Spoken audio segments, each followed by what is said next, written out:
Chers amis, bonjour, guten Tag, hi everybody. C'est toujours une joie pour moi de vous retrouver dans ces petites vidéos. Les petites vidéos de Fifi, de Philippe. Quand j'étais petit, on m'appelait Fifi la praline. Voilà.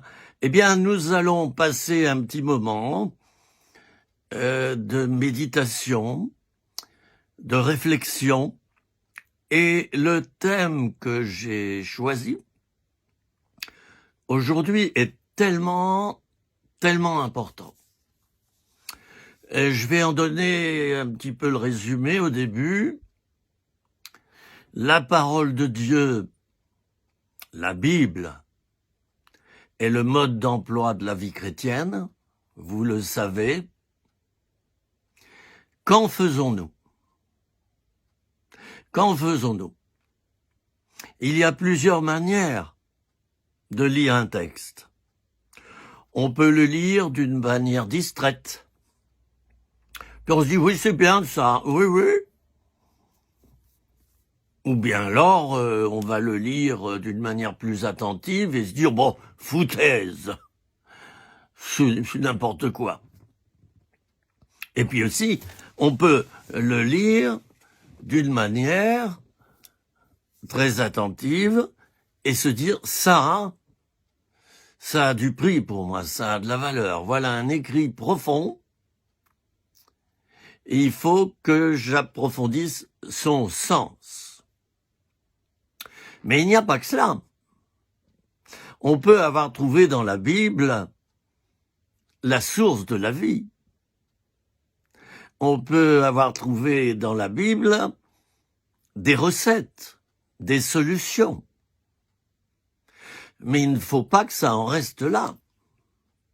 Et voyez-vous, au début de ma vie chrétienne, j'ai traversé deux phases.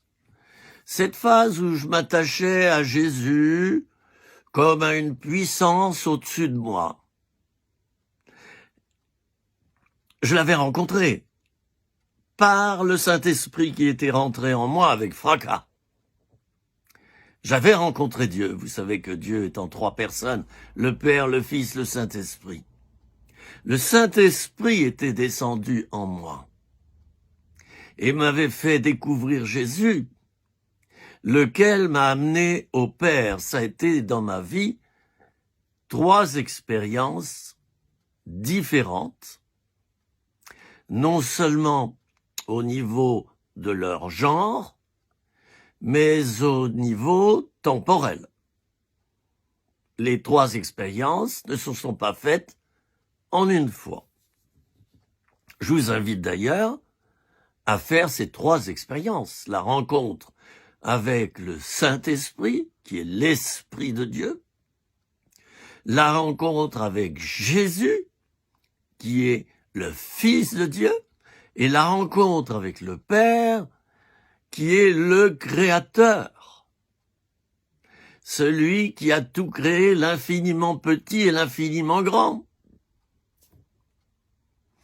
Je vous invite à faire cette expérience. Bon, revenons à notre thème. La Bible, qu'en faisons-nous? Eh bien, je crois que c'est l'apôtre Jacques qui dira « Ne soyez pas des auditeurs oublieux, qui regardent leur visage dans un miroir et oublient aussitôt qui ils étaient. » Bon, ça c'est une manière de parler. Vous savez, on peut regarder un beau paysage et s'exclamer « Oh, mais que c'est beau! Quelle belle montagne ai-je en face de moi ?» Et puis, il y a une deuxième étape, on se dit « je vais le prendre en photo. C'est trop beau, je prends en photo. » Une troisième étape, eh bien la photo, elle est tellement belle que je vais la tirer sur du papier photo. Et puis il y a encore une autre étape, eh bien je vais l'encadrer. Une étape supplémentaire, je l'ai encadré, mais je vais le mettre en bonne position chez moi pour regarder ce paysage tous les jours, tellement il me procure la paix, il me procure la sérénité. Et voyez-vous, la parole de Dieu, elle est un petit peu comme ça. Tu peux te dire, oh, c'est merveilleux. Et puis tu peux prendre une photo d'un texte biblique qui t'a touché.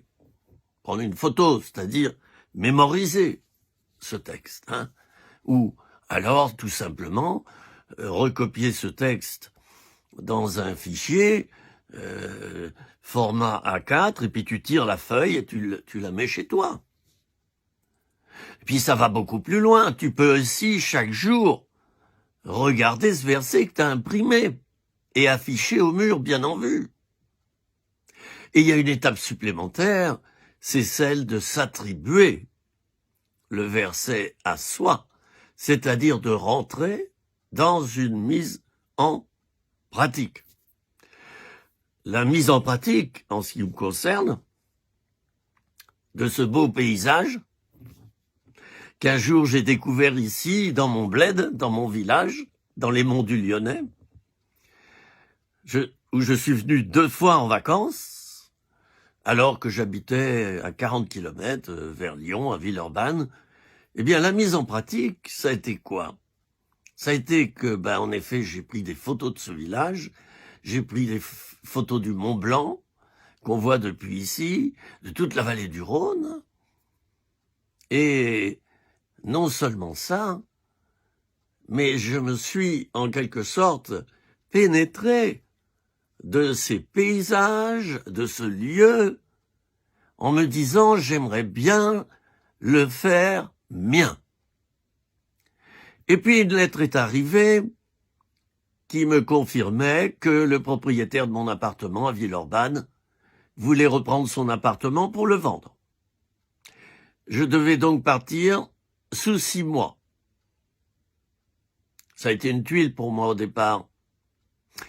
Et puis, tout à coup, je me suis dit, mais ce petit village dans lequel je suis allé 2 années de suite en montagne grâce à une charmante chrétienne, un charmant couple chrétien, qui m'avait dit, l'été, voilà les clés, nous on n'est pas là, tu peux venir quand tu veux.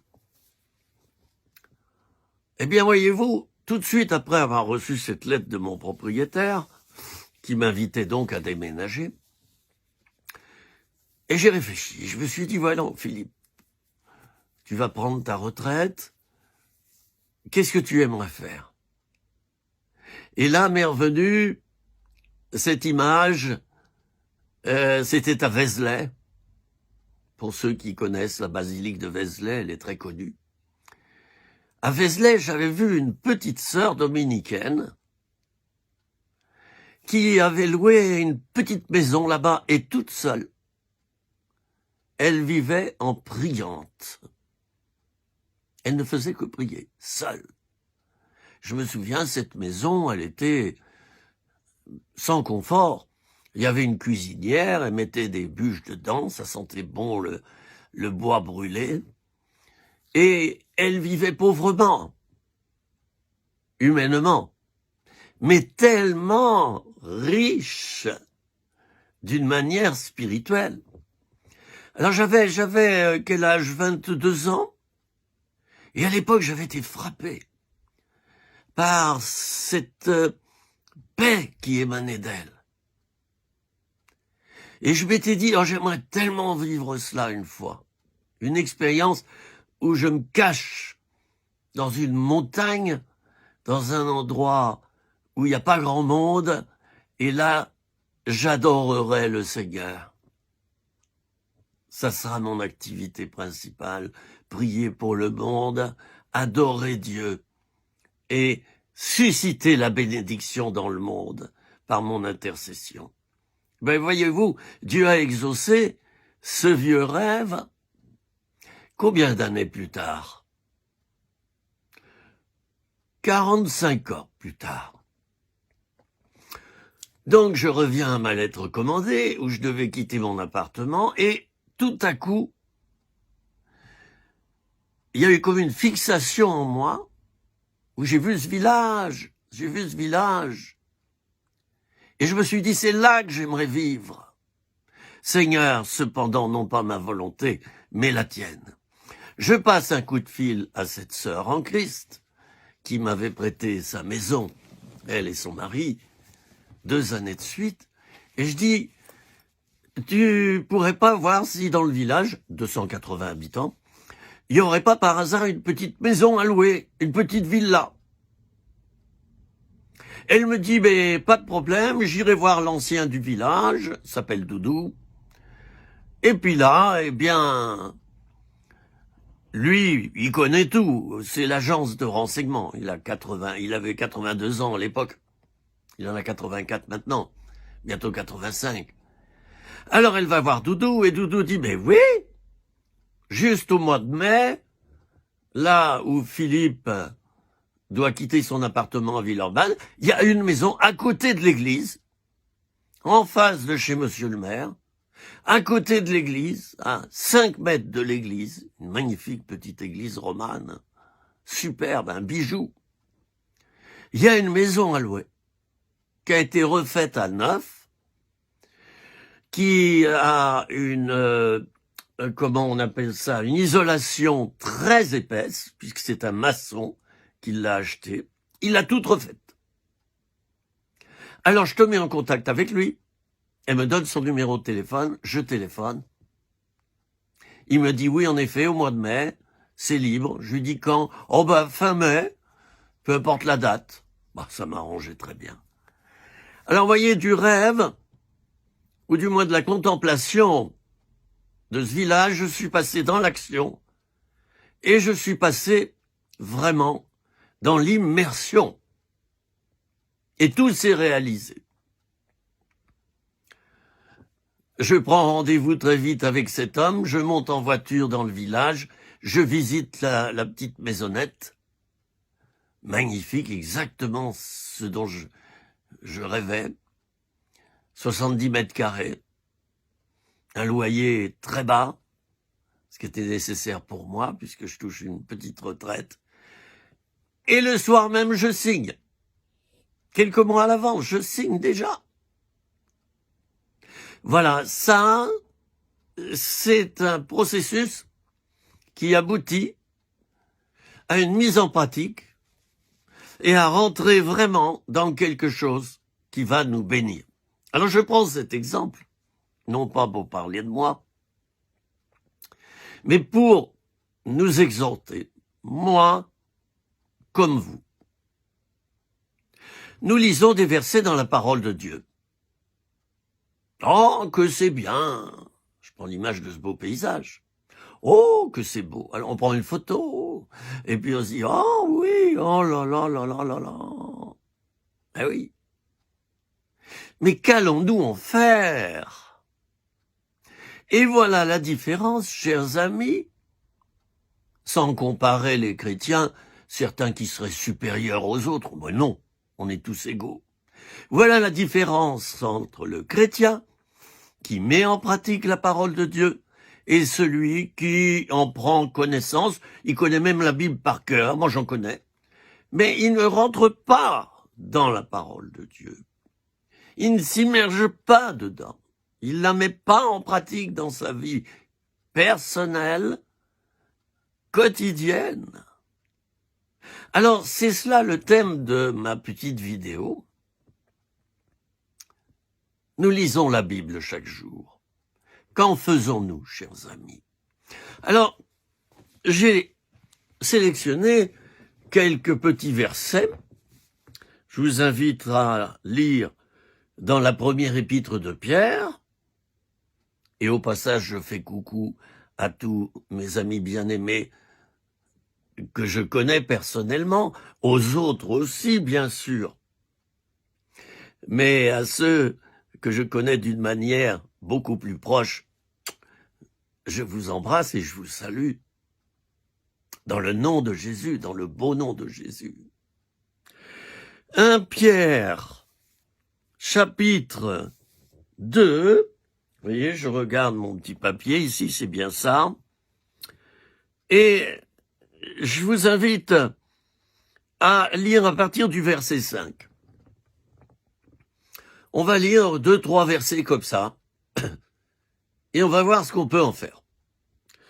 Alors, chapitre 5 de la première épître de Pierre au chapitre 2.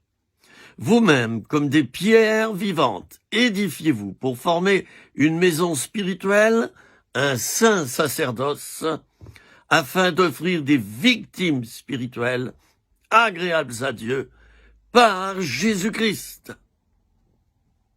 Et toc. Premier verset positionné.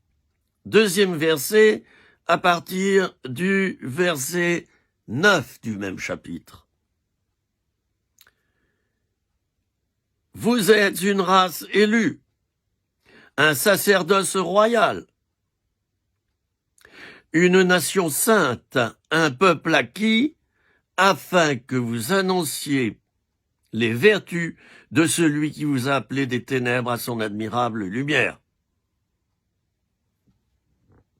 Et toc, deuxième verset, au groupe de versets. Troisième verset.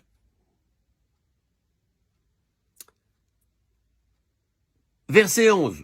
On reste dans le même chapitre. Je n'aimerais pas vous donner beaucoup de travail. Verset 11. Bien-aimés, je vous exhorte comme étrangers et voyageurs sur la terre à vous abstenir des convoitises charnelles qui font la guerre à l'âme. Je m'arrête là. Parce que si je devais continuer, je lirais toute la Bible. Et on y serait encore dans 3 mois. Mais le téléphone avec lequel j'enregistre mes petites vidéos ne pourrait pas enregistrer 3 mois à la suite, et moi je pourrais pas parler 3 mois à la suite. Que faisons-nous devant ces 3 versets, chers amis? Alors il y a le chrétien qui lit ces versets intellectuellement. Voilà. Oui, nous formons une maison spirituelle. Bah oui, c'est mon église le dimanche. Un saint sacerdoce. Bah oui, ça c'est le pasteur. Afin d'offrir des victimes spirituelles agréables à Dieu par Jésus-Christ. Bah oui, on se sacrifie, on donne la dîme, on va au culte chaque dimanche matin. Nous sommes des pierres vivantes. Et une maison spirituelle, ben oui, c'est vrai que chaque paroissien est une pierre vivante et on se retrouve le dimanche et on bâtit un édifice spirituel. Voilà. Ça, c'est le chrétien intellectuel. Et puis le chrétien plus spirituel, il va aller plus loin que ça. Il va méditer ces versets. Je vais un peu plus loin dans les versets que j'ai lus. Vous êtes une race élue, un sacerdoce royal, une nation sainte, un peuple acquis, pour annoncer les vertus de celui qui vous a appelé des ténèbres à son admirable lumière. L'intellectuel va lire cela. On est une race élue, bah oui, Israël. Un sacerdoce royal, bah oui, les pasteurs, les anciens, tous ceux qui sont dans le service de Dieu, dans mon église. Moi, je suis pas ça. Bon. Mais bon, voilà, il y en a parmi nous. C'est bien. Vous êtes une nation sainte, un peuple acquis. Ben oui, j'ai donné ma vie à Dieu et il l'a acquise au prix de son précieux sang. Afin que vous annonciez les vertus de celui qui vous a appelé des ténèbres à son admirable lumière. Ben oui, de temps en temps j'évangélise. Voilà, ça c'est la lecture intellectuelle, un peu superficielle. On survole. Vous savez, c'est comme depuis un avion, un hélicoptère, on survole. Ou devant un beau paysage, ben je prends une photo. Ah, c'est pas mal, hein. Oh, qu'est-ce que c'est joli. Et puis, quelques jours plus tard, on a oublié la photo. Le troisième verset que j'ai lu, bien-aimés, je vous exhorte comme étrangers voyageurs sur la terre à vous abstenir, patati patata. Vous abstenir du péché, quoi. Étrangers voyageurs sur cette terre. Ah bah oui, voyageurs, le peuple dans le désert, il voyageait. Oui, voyageait. Et puis, étrangers, ah oui, oui, ils sont allés en Égypte. Ils sont allés en Égypte. Et puis, ils étaient comme étrangers, hein, en Égypte. Alors voilà la manière un peu superficielle. Bon, on peut quand même signaler que c'est bien que ce chrétien ait lu ces versets. C'est une preuve de fidélité et une preuve qu'il aime Dieu. Vous voyez, je suis pas négatif dans ce que j'évoque ici. Je suis pas négatif. C'est bien. À ce stade-là, c'est bien. Mais c'est comme à l'école, élève studieux, élève sérieux peut faire mieux. J'avais souvent ça sur mes bulletins scolaires. Ben oui, j'étais un élève sérieux et studieux, mais le problème, c'est que je manquais d'affection d'un père. Ma mère m'aimait, mais à la fois, elle était distante par moments, donc je croyais pas dans son amour. Mon frère était quasiment invisible, retiré en lui-même et dans son idéal de vie. Mon papa était occupé par ses affaires professionnelles. Ma sœur était dans son monde intellectuel et lisait des bouquins. Et moi, j'étais là, au beau milieu, un gentil petit garçon, avec beaucoup d'amour à donner, un garçon hypersensible, et ayant besoin de beaucoup d'affection également, et d'encouragement. Je l'ai pas reçu tout ça. Je l'ai pas reçu. Alors, eh bien, au milieu de tout ça,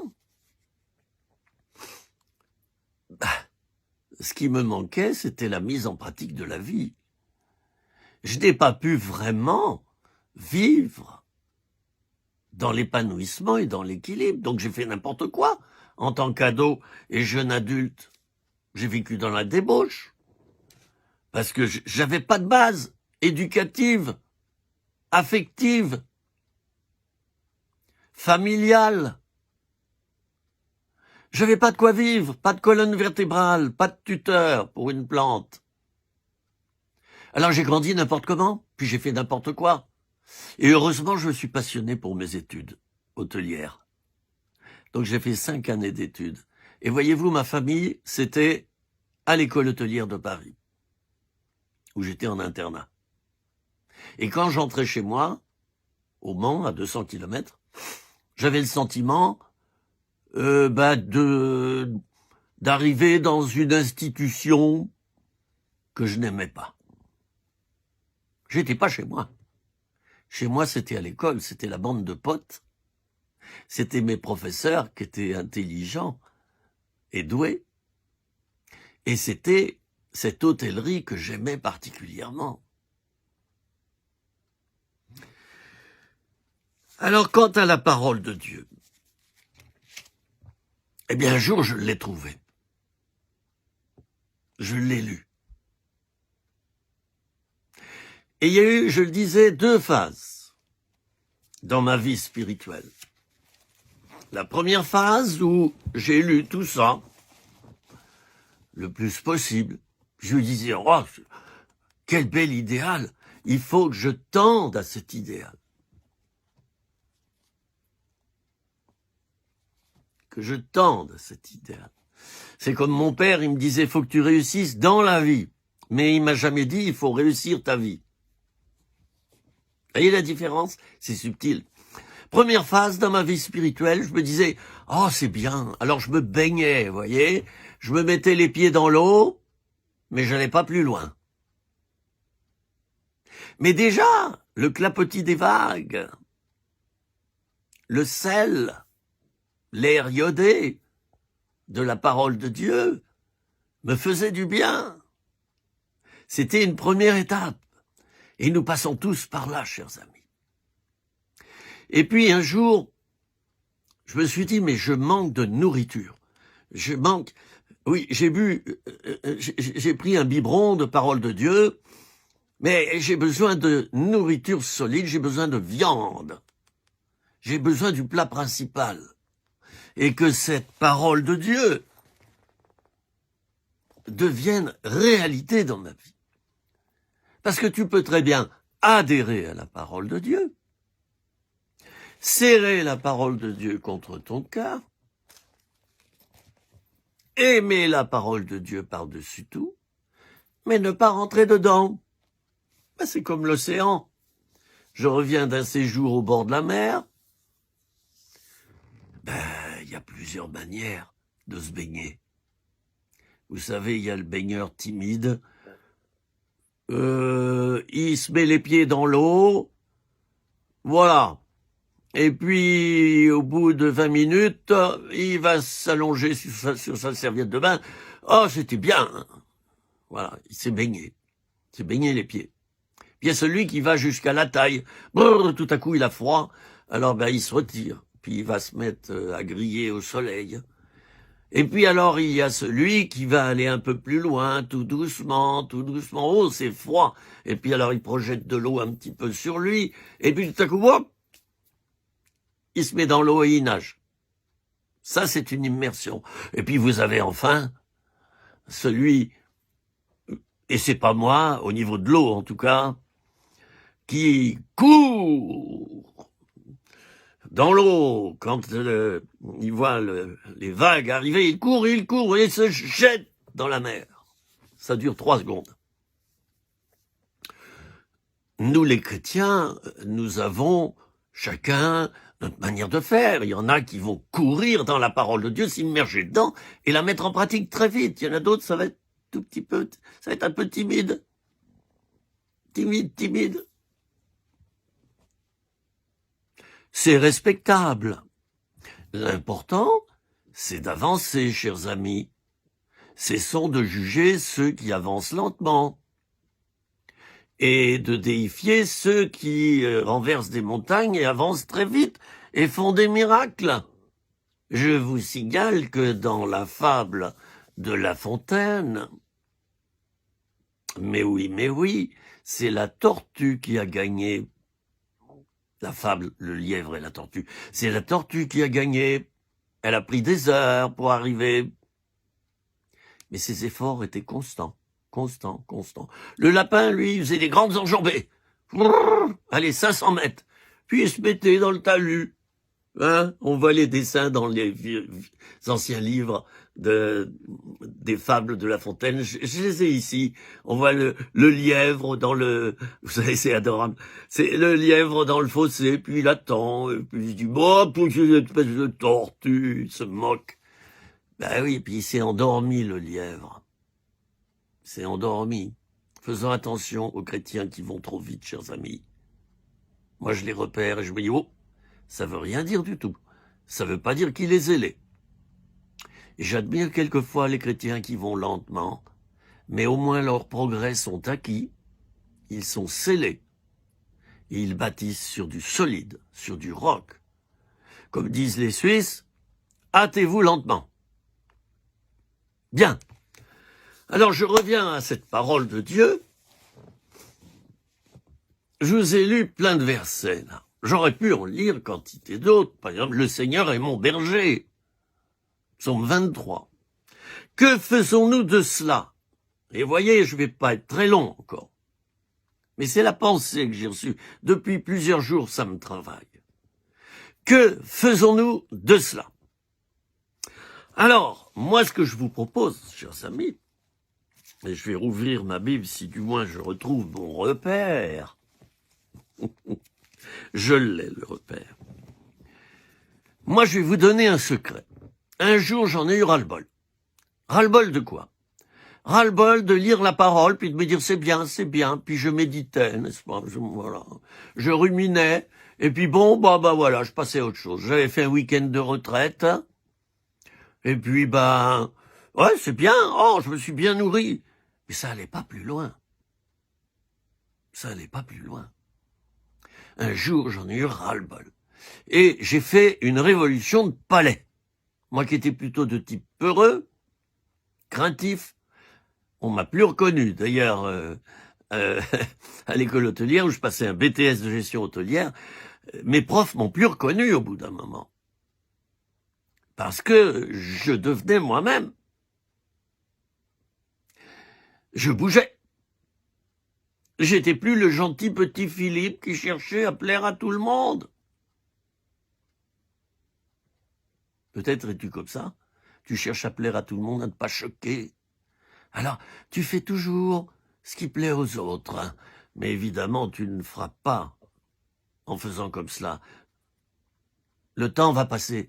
Tu ne feras pas la volonté de Dieu. Parce que la volonté de Dieu, elle est contraire à la volonté des hommes, y compris des chrétiens et de certains pasteurs qui se trompent et qui sont parfois de mauvais conseillers. Je l'ai été.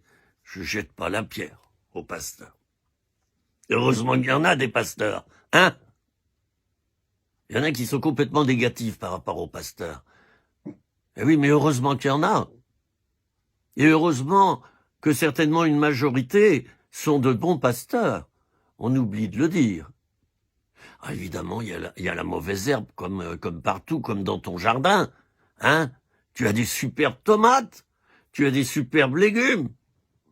Ah oui, puis tu as des escargots la nuit qui arrivent et puis qui dévorent des trucs, du moins t'as des bestioles qui sont nocives, hein, et qui détruisent un peu tes légumes. Mais une majorité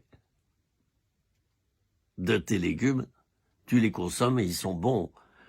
Sachons dire quand même que dans nos églises, il y a plus de bons que de mauvais. Sachons dire que parmi les pasteurs, il y a plus de bonnes choses que de mauvaises choses. Heureusement, dites-moi. Parce qu'à ce moment-là, on serait dans des églises lucifériennes. Ne soyons pas négatifs. Il est bien de dénoncer les péchés, de dénoncer le mal. Mais il faut savoir dénoncer le bien d'abord. Et dire ça c'est bien, ça c'est bien, ça c'est bien. Ne tombons pas. Et c'est trop facile. Ne tombons pas dans cet esprit de critique négatif. C'est bon la critique, si elle rejoint le discernement. Mais le jugement, c'est proscrit par la parole de Dieu. Le jugement, c'est quoi? C'est voir quelque chose qui va pas chez quelqu'un et l'abaisser, le critiquer et le détruire suite à cela. Le discernement, c'est discerner, donc discernere, c'est du latin. Ma mère était prof de latin, de grec, donc vous me trouverez bien souvent avec des petits mots comme ça que je glisse par-ci, par-là. Discernere, hein, c'est donc séparer deux choses. Deux choses. Le bien du mal. Alors bon, c'est important ça, de discerner et de ne pas juger. Voilà, je ferme ma parenthèse. Alors, chers amis, que faisons-nous de cette parole de Dieu? Je reviens à mes versets, et je vais être court. Deux manières de faire, de se dire, ah ben oui, maison spirituelle, c'est l'église, le dimanche, sacerdoce royal, ben c'est le pasteur, etc. Enfin, je vais pas vous répéter ce que je viens de vous dire. Ou alors, il y a une autre méthode, et celle-ci, après le ras-le-bol que j'ai eu, d'être finalement un chrétien superficiel, qui ne faisait qu'effleurer les choses de Dieu, cette manière-là, je l'ai découverte ensuite. Prendre au mot la parole de Dieu. J'ai pas dit devenir légaliste et fondamentaliste, attention, ça c'est un piège. Prendre au mot la parole de Dieu. Je vais vous donner un exemple. Des lunettes, ce sont des lunettes. Point final. D'accord? Il n'y a pas besoin de faire une dissertation, hein? Pas besoin d'en faire un livre. Des lunettes, ce sont des lunettes. Point final. Et des lunettes qui ne servent pas, ça sert à quoi? À rien du tout. Moi, je m'en sers de mes lunettes. J'aime bien avoir des belles lunettes aussi. Que faisons-nous de la parole de Dieu? Si mes lunettes, je n'avais fait que de les acheter. Oh, elles sont belles. Oh, la monture est belle. Oh, voilà. Puis elle pèse 2 grammes. Oh là là, mais c'est extraordinaire. Oh là là, des lunettes dernier cri. Extraordinaire, ces lunettes. Ah oui, mais le mieux quand même, puisqu'elles sont extraordinaires, c'est que je les mette et puis qu'elles me servent. La parole de Dieu, tant que tu l'incorpores pas dans ta vie, tant que tu la fais pas tienne, elle ne sert à rien qu'à te gargariser, qu'à te faire du bien spirituellement, et tu dis, je vais à l'église, je suis chrétien. Ah oui, chrétien. De quelle manière? Tu te mets juste les pieds dans l'eau le dimanche, dans le petit clapotis, là, et puis, c'est tout? C'est pas ça être chrétien. C'est aller jusqu'au bout. Et comme je vous ai dit, ça peut prendre du temps. Mais être chrétien, c'est manger la parole de Dieu, l'ingérer, et qu'elle devienne vraiment structurelle en nous, qu'elle fasse partie de nous. Alors, c'est la fin de mon intervention. Par exemple, c'est écrit « Vous-même comme des pierres vivantes ». Ah, je suis une pierre vivante. Une pierre toute seule, ça sert à rien. On l'aligne avec d'autres pierres. Ça, c'est la vie d'église. Et puis vivante. Ah, je suis vivant spirituellement. Et si je suis vivant, ça dégage quoi? De l'enthousiasme, de l'énergie, hein, et plein d'autres choses. Édifiez-vous pour former une maison spirituelle. Édifiez-vous. Ah, faut que je m'édifie. Un saint sacerdoce. Oh, je rentre dans le sacerdoce de Jésus-Christ, afin d'offrir des victimes spirituelles. Victimes spirituelles, victimes. Là, il nous est parlé de la croix, du renoncement, de la souffrance. Un chrétien qui n'est pas une victime spirituelle n'est pas un chrétien, c'est un demi-chrétien. Si tu n'es pas victime quelque part dans ta vie, si tu traverses pas la souffrance, si t'es pas à terre, écrasé, comme un ver, comme Jésus a été, si tu vis pas l'épreuve, si tu vis pas parfois la maladie, l'angoisse, l'abandon, et toutes ces choses qui font mal, tu es un demi-chrétien, mon ami. Tu vivotes. Tu consommes du Jésus, tu consommes du plaisir spirituel, mais tu rentres pas dans la croix. Celui qui veut me suivre, a dit Jésus, qu'il renonce à lui-même et qu'il prenne chaque jour sa croix. Chaque jour qu'il la prenne. La croix représente la souffrance. La croix représente ce que je n'aurais pas aimé dans ma vie. Chaque jour. Alors, deux manières de faire. La manière extérieure, oui, c'est bien. Ouais, alléluia. Oh, Jésus. Puis alors, le dimanche, t'as la belle prière, hein. Oh, Seigneur, en tant que victime spirituelle, je m'avance devant toi ce matin. Seigneur, oh oui, je fais partie du sacerdoce royal. Je l'ai entendu des centaines de fois, ça. Mais d'y voir, mon grand canard, là, dans la semaine, t'es une victime spirituelle, t'es un sacerdoce royal, t'es un peuple acquis, et puis tout ça, là, toute la liste. Voyageurs et étrangers sur cette terre. Oh, je m'arrête là. Voyageurs et étrangers sur cette terre. J'ai 5 minutes, donc je vais aller vite. Un voyageur, il voyage. très peu d'affaires, change de lieu constamment, rien ne lui appartient en propre. Il se déplace constamment, il n'a pas de propriété. Il va loger à l'hôtel ou chez les autres, manger la nourriture des autres ou du restaurant.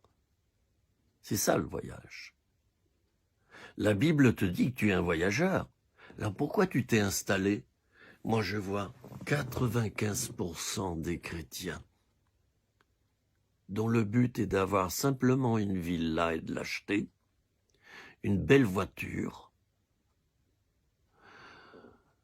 et vivre simplement une vie rangée, sécurisante, où il n'y a pas de danger, il n'y a pas de risque. C'est pas l'aventure. Un voyageur, c'est un aventurier. Deuxième point, Pierre dira, je vous invite en tant que voyageur et étranger sur cette terre. Je suis un étranger sur cette terre. Ça veut dire que je ne suis pas dans mon pays à moi. Or, en tant que chrétien, mon pays à moi, c'est quoi? Hein? C'est le ciel. Et quelquefois, l'autre jour, je suis allé visiter le vieux cimetière de mon village. J'y étais allé quand il y avait des enterrements, mais j'ai voulu faire le tour. J'étais avec mon petit chien. J'ai fait le tour de tout le cimetière, et comme je connais maintenant le village, j'ai vu les noms de famille, les tombes et tout. Et je me suis dit, Philippe, un jour tu seras là. Étranger sur cette terre. On a peur du cimetière, on a peur de la mort. Vous savez pourquoi on a peur de la mort et on a peur du cimetière? Parce qu'on n'a pas acquis le fait qu'on est des étrangers sur cette terre. Si tu acquis,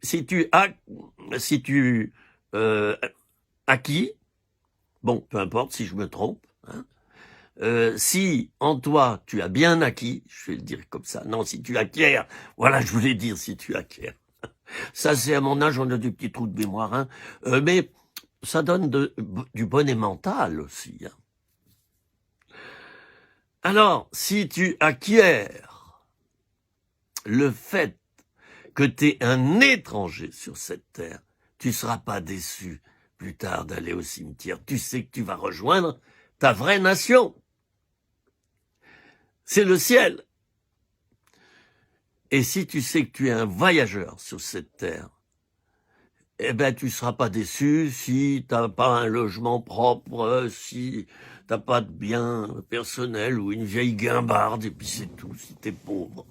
Je vois trop de chrétiens, chers amis, s'engluer dans des richesses, dans des fortunes colossales. Ils s'investissent pour leur vie, ils vivent une retraite bien tranquille, avec des bonnes réunions de prière, avec des bons cultes dans notre Église qui existe depuis plusieurs siècles, et on va aux réunions, alléluia, et on recharge nos batteries spirituelles, et puis voilà. Ah, ça me met quelquefois en rogne. J'ai été un aventurier pendant 40 ans. Je me suis presque jamais posé. J'ai été un ministère itinérant, j'ai été un grand voyageur, j'ai été étranger sur cette terre et je continue. Je termine en disant à toi, mon ami qui m'écoute, as-tu acquis ces choses?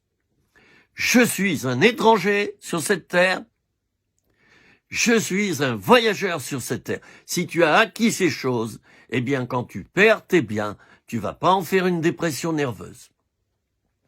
Si ta santé se dégrade, et que tu apprends que tu en as pour 1 an, ou 2 ans, ou 2 mois, ou 1 mois à vivre, tu sais que tu es un étranger de toute manière sur cette terre, tu vas perdre ton corps dans 1 mois, et tu vas rejoindre le ciel, ta vraie nation.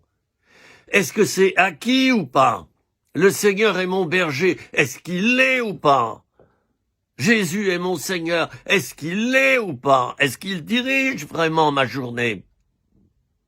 Dieu est mon père, est-ce qu'il est vraiment mon père et je suis son enfant et je vis en famille avec lui, je le consulte comme Jésus faisait, il consultait son père toutes les nuits. Quelle est la manière dont nous avons intégré l'évangile et la parole de Dieu à nos vies? C'était le thème de cette petite vidéo qui ne se veut pas accusatrice, mais qui est plutôt une vidéo de réflexion. Si tu te jettes à l'eau et que tu mets en pratique la parole, si tu t'attribues la parole, si tu vis dedans, tu seras heureux. Et tu verras des grandes bénédictions. Tu auras aussi beaucoup d'ennemis qui seront jaloux parce qu'ils vont dire, oui, il est béni, lui, qu'est-ce qu'il a, gna, gna, gna, gna, gna, gna. Ben oui, ceux qui ne font rien spirituellement sont jaloux de ceux qui payent le prix au travers de la croix, du renoncement, de la souffrance et des heures de prière et de jeûne, et bien sûr qui sont bénis et qui voient du fruit. Eh bien, leurs principaux opposants, c'est les frères chrétiens qui, eux, Jésus est vivant, la la la la la, oh mon Dieu céleste, mon Dieu de tout temps, de tout lieu, Dieu éternel, tu la la la la, la la la la la la. C'est pas ça la vie chrétienne. Ne chante plus. Passe à l'acte. Mets-toi au boulot. Dieu dit qu'il pourvoira tes besoins, alors cesse de compter principalement sur toi pour tes besoins. Il faut compter d'abord sur toi, bien sûr, et puis Dieu te donnera le reste. 5 pains, 2 poissons. Il y avait les 10%, et Dieu a donné le reste. Est-ce que tu le vis, ça? Ou alors, quand tu as seulement 90% de la somme que tu dois payer pour une facture, tu t'endors pas la nuit. Mon Dieu pourvoira avec gloire et selon sa richesse à tous tes besoins. Est-ce que tu te l'attribues ou bien alors tu le sais? Moi, je le sais. Oh. Voilà, je le sais. Il y a un beau paysage devant moi, n'est-ce pas? Un beau paysage. Voilà, la parole de Dieu. Oh, c'est beau. Oh, que c'est beau! J'ai été béni par la lecture de ce psaume. Mais que vis-tu? Que mets-tu en pratique? En ce moment, il y a des milliers d'étudiants qui sont le long des trottoirs, qui n'ont pas bouffé. Est-ce que tu as versé ne serait-ce que 50 € au resto du cœur, mon ami? Ou est-ce que tu dis, ah oui, oh, Coluche, oh non, Coluche n'était pas chrétien. Je ne veux pas verser à une œuvre non chrétienne. Voilà. Puis tu les laisses dans la mouise, tous ces étudiants, et tu te sonnes pas l'alerte.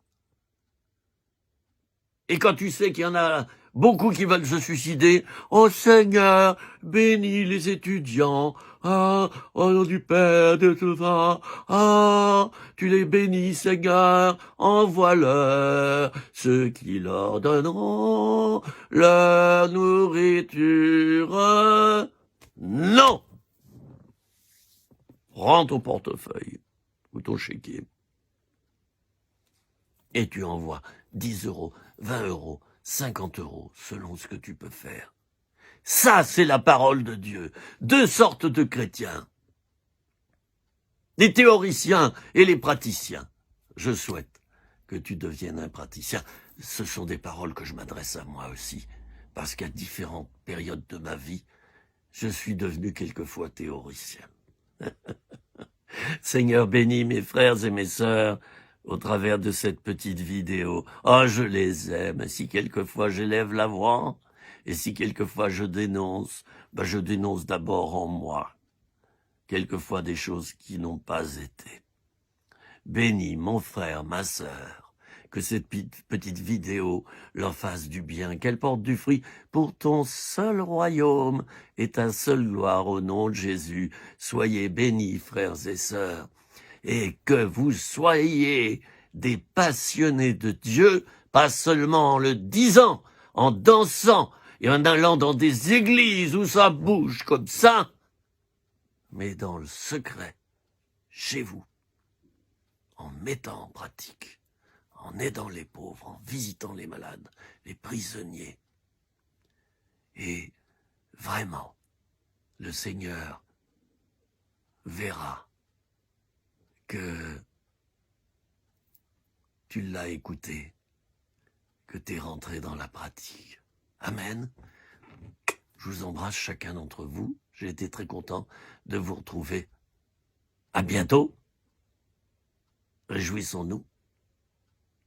Nous sommes sur le rocher des siècles. Au revoir.